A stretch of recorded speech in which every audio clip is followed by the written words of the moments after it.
ಸಪ್ತಾಶ್ವ ಟಿವಿಗೆ ಸ್ವಾಗತ. ನಾನು Shami Shetty. Sandalwood challenging star Darshan ಅವರ ಪತ್ನಿ ವಿಜಯಲಕ್ಷ್ಮಿ ಅವರ ವಿರುದ್ಧ ಸಾಮಾಜಿಕ ಜಾಲತಾಣಗಳಲ್ಲಿ ಅವಾಚ್ಯ ಶಬ್ದಗಳನ್ನ ಬಳಸಿ ನಿಂದಿಸಿದ ಪ್ರಕರಣ ಈಗ ಅಂತ್ಯದತ್ತ ಸಾಗುತ್ತಿದೆ.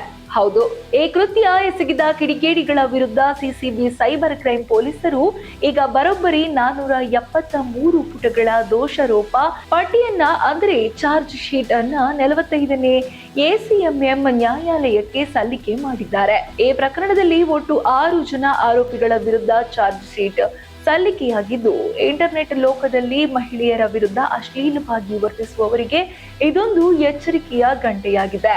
ಕಳೆದ ಕೆಲವು ತಿಂಗಳಿಂದ ಸಾಮಾಜಿಕ ಜಾಲತಾಣಗಳಲ್ಲಿ ವಿಜಯಲಕ್ಷ್ಮಿ ದರ್ಶನ್ ಅವರನ್ನ ಗುರಿಯಾಗಿಸಿಕೊಂಡು ಅತ್ಯಂತ ಕೆಟ್ಟ ಭಾಷೆಯಲ್ಲಿ ಕಮೆಂಟ್ ಮಾಡಲಾಗುತ್ತಿತ್ತು. ಈ ಬಗ್ಗೆ ದೂರು ದಾಖಲಾದ ತಕ್ಷಣ ಕಾರ್ಯಪ್ರವೃತ್ತರಾದ ಸಿಸಿಬಿ ಪೊಲೀಸರು ತನಿಖೆ ಕೈಗೆತ್ತಿಕೊಂಡಿದ್ದರು.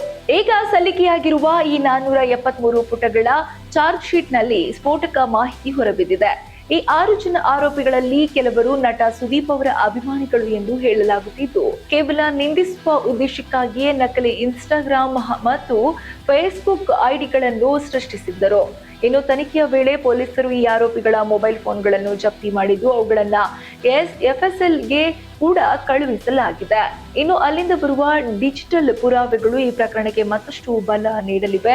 ಇನ್ನು ಪೊಲೀಸರು ಸಲ್ಲಿಸಿರುವ ಚಾರ್ಜ್ ಶೀಟ್ ಪ್ರಕಾರ ಆರೋಪಿಗಳು ಅತ್ಯಂತ ಯೋಜಿತವಾಗಿ ಈ ಕೃತ್ಯ ಎಸಗಿದ್ದಾರೆ. ಕೇವಲ ಅಶ್ಲೀಲ ಪದಗಳ ಬಳಕೆಯಷ್ಟೇ ಅಲ್ಲದೆ ವಿಜಯಲಕ್ಷ್ಮಿ ಅವರ ಫೋಟೋಗಳನ್ನು ಕೆಟ್ಟ ರೀತಿಯಲ್ಲಿ ಎಡಿಟ್ ಮಾಡಿ ವಿಕೃತವಾಗಿ ಕಾಮೆಂಟ್ ಮಾಡಲಾಗಿದೆ. ಪೊಲೀಸರ ವಿಚಾರಣೆಯ ವೇಳೆ ಈ 6 ಆರೋಪಿಗಳು ತಾವು ಮಾಡಿದ ತಪ್ಪನ್ನು ಒಪ್ಪಿಕೊಂಡಿದ್ದಾರೆ. ತಾವು ಬಳಸಿದ್ದು ಅಶ್ಲೀಲ ಸಂದೇಶಗಳೇ ಎಂಬ ಅರಿವಿದ್ದರೂ ಸಹ ಉದ್ದೇಶಪೂರ್ವಕವಾಗಿಯೇ ಕಿರುಕುಳ ನೀಡಲು ಈ ಹಾದಿ ಹಿಡಿದಿರುವುದಾಗಿ ಹೇಳಿಕೆ ನೀಡಿದ್ದಾರೆ. ಇದಲ್ಲದೆ ಪ್ರಕರಣದಲ್ಲಿ ಇನ್ನು 12 ನಕಲಿ ಐಡಿಗಳ ಮಾಹಿತಿ ಸಿಗಲೇಬೇಕಿದೆ. ಈ ಬಗ್ಗೆ ಮೇಟಾ ಮತ್ತು ಇತರ ಕಂಪನಿಗಳಿಗೆ ಪತ್ರ ಬರೆಯಲಾಗಿದ್ದು, ಮಾಹಿತಿ ಬಂದ ತಕ್ಷಣ ಹೆಚ್ಚುವರಿ ಚಾರ್ಜ್ ಶೀಟ್ ಸಲ್ಲಿಸಲು ಪೊಲೀಸರು ಸಜ್ಜಾಗಿದ್ದಾರೆ. ಸದ್ಯ ಈ 6 ಆರೋಪಿಗಳು ಕಳೆದ 65 ದಿನಗಳಿಂದ ಜೈಲಿನಲ್ಲಿದ್ದಾರೆ. ಜೈಲು ವಾಸ ಅನುಭವಿಸುತ್ತಿರುವ ಈ ಕಿಡಿಗೇಡಿಗಳು ಈಗ ಬಿಡುಗಡೆಯಾಗಿ ಹೈಕೋರ್ಟ್ ಮೆಟ್ಟಿಲೇರಿದ್ದಾರೆ. ಆರೋಪಿಗಳ ಪರ ವಕೀಲರು ಜಾಮೀನು ಕೋರಿ ಅರ್ಜಿ ಸಲ್ಲಿಸಿದರು. ನ್ಯಾಯಾಲಯವು ವಿಚಾರಣೆಯನ್ನು ಮಾರ್ಚ್ 24ಕ್ಕೆ ಮುಂದೂಡಿದೆ. ಅಂದರೆ ಈ ಆರೋಪಿಗಳು ಅಲ್ಲಿಯವರೆಗೂ ಜೈಲು ಹಕ್ಕಿಗಳಾಗಿಯೇ ಇರಬೇಕಾದ ಪರಿಸ್ಥಿತಿ ಎದುರಾಗಿದೆ. ಸಾಮಾಜಿಕ ಜಾಲತಾಣವೆಂಬುದು ಮುಕ್ತ ವೇದಿಕೆಯಾದರೂ ಅಲ್ಲಿನ ಘನತೆಯನ್ನು ಮೇರಿ ಮಹಿಳೆಯರ ಗೌರವಕ್ಕೆ ಧಕ್ಕೆ ತಂದರೆ ಕಾನೂನು ಯಾವ ರೀತಿ ಶಿಕ್ಷೆ ನೀಡುತ್ತದೆ ಎಂಬುದಕ್ಕೆ ಈ ಪ್ರಕರಣವೇ ಸಾಕ್ಷಿಯಾಗಿದೆ.